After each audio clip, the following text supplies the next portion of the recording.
ยุ่งเจียวที่เกี่ยวอุ้ยพวกมึงหาทางอะไรว่าตายเลยพอนมาให้เกี่ยวเขาจะละไม่พอนบอกเลย เป็นยังพอนผ่านบอกไปได้ไปเฮ็ดเบียกเวิร์ดจ้างคนตาสิจักแล้วค่ะ เป็นเดี๋ยวยัง โอ้ยก็ขึ้นดินน้ำโพนี่แหละมีก็ได้เป็นมาเอาสิเรื่องเงินเรื่องคักเนาะแก้วพอก็มาที่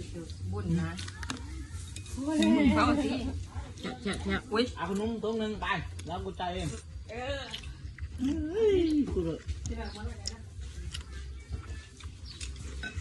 นั่นเอาขนมเราได้จะได้คน ไปเอาแล้วเอาไป ตายเอา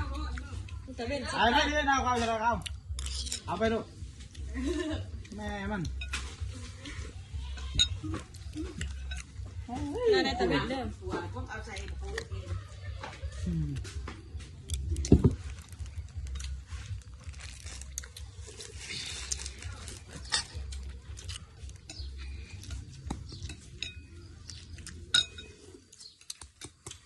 น้าหมูแบบน้าคนเด็กกินห้องคนได้คนกันมุ้ยคนกินได้กับคนเดือยอยู่หรอ อย่าลืมควายอย่าลืมควาย โอ้เต๊ะบางงาน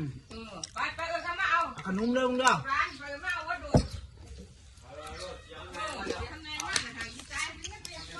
สิปีนมาเถอะเรื่องน้ำมันก่อนเดี๋ยวจะว่ามันกลัวมันตายบ่เอาเด้อ มาดิเด้อ โอ้ย ขนมดิงามึง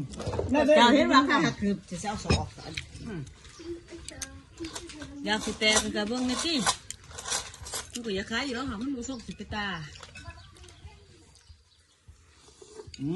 จะไปมินอีกแกนมาอีก คือกันมันกินร้อนคือกันมัน อันมีโอกาสได้กินพวกเจ้าแน่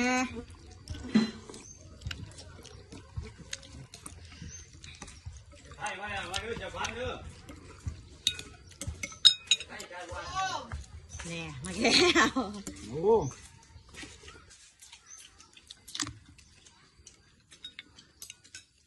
งอกแงกงอกแงก ที่ว่าเราอยู่หลุมว่าเราคุณเอาเราเป็นเรื่องเปียกวะ โอ้ยกระรอกนั่นแหละจมอยู่ขึ้นมากระจมเจ๊แมวได้แต่ป้าฮะ ได้มาเลี้ยงไว้แล้วสกลับนะ